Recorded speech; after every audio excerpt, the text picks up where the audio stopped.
முருக அடியார்கள் அனைவருக்கும் அடியனின் பணிவான வணக்கங்கள். எல்லா கிரக அமைப்புகளுக்கும் ஏதேனும் ஒரு விதிவிலக்கு இருக்கும். அதை ஆராய்ந்து அறிந்து கொண்டு வாழ்வில் வளம் பெறவே இந்த ஜோதிட சூட்சமம். நம்புங்கள், நல்லதே நடக்கும்.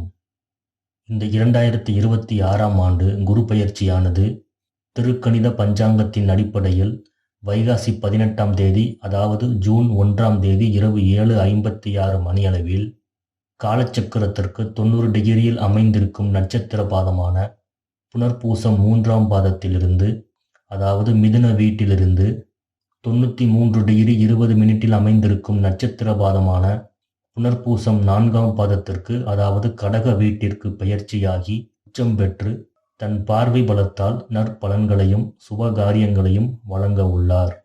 இந்த பதிவில் 2026ஆம் ஆண்டுக்குரிய குரு பெயர்ச்சி பலன்களை மிக துல்லியமாக நட்சத்திர சாரம் கொண்டு கணக்கிட்டு தொகுத்து வழங்கியுள்ளோம். ஏனெனில் சாரம் காணா ஜோதிடன் சோரம் போவான் என்பது சித்தர்களின் வாக்கு. இந்த வீடியோ பதிவில் நீங்கள் காணும் காலச்சக்கரம் கடைக்கோடி ஜோதிட அன்பருக்கும் புரியும் வண்ணம் குரு பெயர்ச்சிக்குரிய அனைத்து விஷயங்களையும் உள்ளடக்கி நாமே உருவாக்கியுள்ளோம். குறிப்பாக காலச்சக்கர மண்டலமானது 360 டிகிரி உள்ளடக்கிய வட்ட வடிவமானது. நம் தேவைக்காக மட்டுமே சதுரமாகவும் செவ்வகமாகவும் வரைந்துள்ளோம். காலச்சக்கரத்தில் ஒரு ராசி மண்டலத்திற்கு 30 டிகிரி வீதம் 12 ராசி மண்டலத்துக்கு மொத்தமாக 360 டிகிரியை உள்ளடக்கியுள்ளது. ஒரு ராசி மண்டலமானது 9 நட்சத்திர பாவகம் வீதம் 12 ராசி மண்டலத்துக்கு மொத்தமாக 108 நட்சத்திர பாவகங்களை உள்ளடக்கியுள்ளது. ஒரு நட்சத்திர பாவகம் என்பது 3 டிகிரி 20 மினிட் வீதம். ஒரு ராசி மண்டலமானது 9 நட்சத்திர பாவகம் எனில் மொத்தமாக 30 டிகிரியை உள்ளடக்கியது. தனிப்பட்ட ஒருவருக்கு ஜாதகம் பார்க்கும் பொழுது ஒரு கிரகத்தின் பலன்கள் அக்கிரகத்தின் ஸ்தான பலத்தை அடிப்படையாக கொண்டு கணிக்கும் பொழுது மட்டுமே துல்லியமான பலன்களை பெற முடியும். இங்கு ஸ்தான பலம் என்பது ஷட்வர்க்க பலன்களை அடிப்படையாக கொண்டது. கிரகங்களின் ஸ்தான பலன்களை 6 வித வர்க்கங்களில் அறியும் பல நிர்ணயமே ஷட்வர்க்க பலனாகும். அவை முறையே ஸ்தான பலம், திக்பலம், காலபலம், சேஷ்டாபலம், நைசர்க்கிய பலம் மற்றும் திருஷ்டி பலம் என்று அழைக்கப்படுகிறது. இருப்பினும் பொது பலன்கள் பார்க்கும் பொழுது ஷட்வர்க்க பலன்களில் ஸ்தான பலத்தை மட்டுமே கருத்தில் கொண்டு கணிக்கும் பொழுது கிட்டத்தட்ட துல்லியமான பலன்களை பெற முடியும். ஏனெனில் ஒரு கிரகம் ஸ்தான பலம் பெற்றால் மட்டுமே அதனுடைய பாவக பலன்கள் பலமானதாக அமையும். மேஷ ராசி மற்றும் மேஷ லக்னத்தை பொறுத்த மட்டில் குரு பகவான் 4ஆம் பாவகத்துக்கு பெயர்ச்சியாகி, அதாவது தாய்ஸ்தானம் என்று சொல்லப்படும் 4ஆம் பாவகத்திற்கு பெயர்ச்சியாகி அங்கு உச்சம் பெற்று தன்னுடைய 5ஆம் பார்வையாக தங்களின் 8ஆம் பாவகமான அஷ்டமஸ்தானத்தையும், தன்னுடைய 7ஆம் பார்வை மூலம் தங்களுடைய 10ஆம் பாவகமான கர்மஸ்தானத்தையும், மேலும் தன்னுடைய 9ஆம் பார்வையால் தங்களுடைய 12ஆம் பாவகத்தான போகஸ்தானையும் பார்வையிட்டு சுப பலன்களை தர உள்ளார். குரு பகவான் தன் சுயசாரத்தில் ஜூன் 1 முதல் ஜூன் 18 வரை புனர்பூசம் 4ஆம் பாதத்தில் இருக்கும் 18 நாட்களில் ஏற்படும் பலன்கள். மேச ராசி மற்றும் லக்னத்தில் பிறந்த அடியார்களுக்கு குரு பகவான் லக்ன சுபராக இருப்பதாலும் தற்போது அவர் இருக்கும் உச்ச வீட்டிற்கும் சுவராக இருப்பதாலும் இக்குரு பெயர்ச்சியில் தாங்கள் அதிக நற்பலன்களை பெறப்போகிறீர்கள். இதுவரை இருந்து வந்த நாட்பட்ட நோய்களிலிருந்தும் இனம் காண முடியாத உடல் உபாதைகளுக்குமான தீர்வுகளும் மருத்துவ முறைகளும் கிடைக்கப் பெற்று நிம்மதி காண்பார்கள்.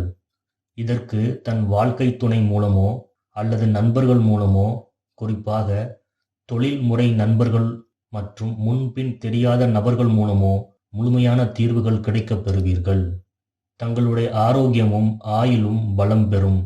தங்களுடைய பிள்ளைகளுக்காகவும் பெற்றோர்களுக்காகவும் சிறு சிறு சுப விரயங்கள் ஏற்படலாம். அவ்விரயத்தை ஈடுகட்ட செய்தொழில் வேகம் பெறும். புதிய பதவி உயர்வுகள் தேடி வரும். அதே சமயம் அலைச்சல்களும் கலந்தே வரும். தொழில் மற்றும் வேலைக்காக இடமாற்றம் ஏற்படலாம். அது அண்டை மாவட்டமாகவோ மாநிலமாகவோ அல்லது அயல் நாடுகளாகவோ இருக்கலாம். தங்களுடைய 9, 12ஆம் பாவகத்தின் அதிபதியான குரு பகவான் 4இல் உச்சம் பெற்று பார்வையிடுவதால் தந்தை மூலமோ தந்தை வழி உறவுகள் மூலமோ செய்தொழிலுக்கு ஏதோ ஒரு வகையில் தேவையான பண உதவிகள் கிடைக்கப் பெறுவீர்கள். அதே சமயம் கையில் வரும் பணம் அடுத்தடுத்து செலவுகளை ஈடுகட்ட உதவும். சனி பகவானின் ஆதிபத்தியம் கொண்ட பூச நட்சத்திரத்தில் ஜூன் 18 முதல் ஆகஸ்ட் 10 வரை குரு பகவான் பயணிக்கும் 53 நாட்களில் ஏற்படும் பலன்கள். இக்காலகட்டத்தில் செய்தொழிலுக்காகவோ அல்லது புது வீடு கட்டவோ அல்லது பழைய வீட்டை புதுப்பிக்கவோ அல்லது வாகனங்களை கைமாற்றவோ அல்லது பழைய வாகனங்களை வாங்கவோ போன்ற காரணங்களுக்காக கடன் பெற்று வாங்கும் சூழ்நிலை ஏற்பட்டால் அதை தவிர்ப்பது நல்லது. மீறினால் அதன் மூலம் அவமானங்களும் அலைச்சல்களும் ஏற்படலாம். காத்திருந்தால் திடீர் பணவரவும் வந்து உங்களின் ஆசைகள் நிறைவேற கை கொடுக்கும். இக்காலகட்டத்தில் நீங்கள் விரும்பிய சிறு சிறு சுப விரயங்களை முன்கூட்டியே செய்வது நல்லது. குறிப்பாக தாய்க்கு நகை, குழந்தைக்கு கல்விச் செலவு, காதுகுத்து, தந்தைக்கு 60ஆம் கல்யாணம், வாகனம் போன்றவற்றை மேற்கொள்ளலாம். அல்லது குடும்பத்தோடு பிடித்த கோயில் யாத்திரை சென்று விரயம் செய்வது சிறப்புகள் உண்டாக்கும். இக்காலகட்டத்தில் உடன் பிறந்த இளைய சகோதரர்களும் சகோதரிகளும் உங்களுடைய தொழிலுக்கு பக்கபலமாக இருந்து உதவி புரியும். அதே சமயத்தில் மூத்த உடன்பிறப்புகள் விதண்டாவாதம் செய்வார்கள். கிடப்பில் போடப்பட்ட வழக்குகள் மறு உருவம் பெற்று முடிவு வரை சென்று காத்திருக்கும். அறுவை சிகிச்சை செய்ய நேரம் ஒதுக்கி இருந்தால் அது சிறப்பாக நடைபெற்று ஆரோக்கியம் மீண்டு எழுந்து உற்சாகம் பிறக்கும். கர்மகாரகரான சனி பகவானின் மீது பயணிக்கும் குருவின் பார்வை கர்மஸ்தானமான 10ஆம் இடத்தில் பதிவதால் ஆயுள் கூடும். இதுவரை உங்கள் முன்னோர்கள் செய்த புண்ணியமும் நீங்கள் செய்த புண்ணியங்களும் மற்றும் விரத வழிபாடுகளின் பலன்களையும் முழுமையாக கிடைக்கப் பெற்று அதன் மூலம் தங்கள் வாழ்க்கை துணை மற்றும் அவரின் உறவுகளிடையே இருந்து வந்த மனக்கசப்புகள் தீர்ந்து ஒற்றுமை கூடும். தங்களுடைய தாம்பத்திய சுகமும் இரவு தூக்கமும் பயணங்களும் நீங்கள் எதிர்பார்த்த விதத்தில் நல்ல முறையில் இனிமையாக அமையும். குரு பகவான் புதனின் ஆதிபத்தியம் கொண்ட ஆயில்யம் நட்சத்திர சாரத்தில் ஆகஸ்ட் 10 முதல் அக்டோபர் 31 வரை பயணிக்கும் 82 நாட்களில் ஏற்படும் பலன்கள். இக்காலகட்டத்தில் ஜாதகரின் தாய் மாமன் மற்றும் மாமன் உறவு முறைகளுக்கு இடையில் சிறு சிறு மனஸ்தாபங்கள் ஆரம்பத்தில் ஏற்பட்டாலும் போக போக அவர்கள் தங்களின் மறைமுக வருமானத்திற்கு உதவி புரியும் சூழ்நிலைகளும் ஏற்படலாம். அவர்கள் மூலம் விரயங்களும் வருமானமும் மாறி மாறி வரும். பத்திரிகை துறை, ஆடிட்டர், ஆசிரியர்கள் போன்றோர்களுக்கு சிறிய அலைச்சல்கள் இருந்தாலும் இடமாற்றமும் அதிக வருமானமும் சேர்ந்தே வரும். தாயின் மீது அன்பு கூடி இனம் புரியாத பாசமும் இதற்கு முன் செய்த செயல்களுக்கு வருந்தியும் மன்னிப்பு கேட்கும் சூழ்நிலைகள் ஏற்பட்டு குடும்ப ஒற்றுமை கூடும். சிறு சிறு நரம்பு பிரச்சனைகள் வயதானவர்களுக்கு ஏற்பட்டு விரயங்கள் ஏற்படலாம். குழந்தைகள் பெற்றோர் பேச்சையும் குறிப்பாக ஆசிரியர்கள் பேச்சையும் கேட்டு நடப்பார்கள். அலைச்சல்கள், இடமாற்றம், உத்தியோக மாற்றம் இருந்தாலும் அது நீங்கள் விரும்பும்படியே அமையும். சுபவிரயங்கள் இருந்தாலும் அது தங்களின் அசையும் அல்லது அசையா சொத்துக்களுக்கு செல்லுமே தவிர வீணாகாது. மூத்த சகோதரர்களும் குழந்தைகளும் ஆரம்பத்தில் தங்கள் பேச்சை கேட்காவிட்டாலும் போக போக தங்கள் பக்கம் வந்து ஒன்று சேர்ந்து குடும்ப ஒற்றுமை கூடும்.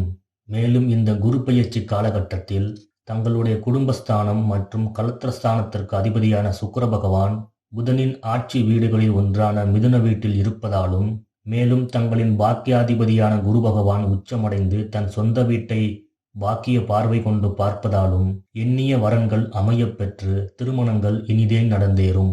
குழந்தை செல்வங்கள் வேண்டி காத்திருக்கும் அடியார்களுக்கு குழந்தை வரம் என் அப்பன் எம்பெருமான் முருகப்பெருமான் அருள்வார் என்பதில் எவ்வித ஐயமும் இல்லை. நம்புங்கள், நல்லதே நடக்கும். முருகாசரணம்.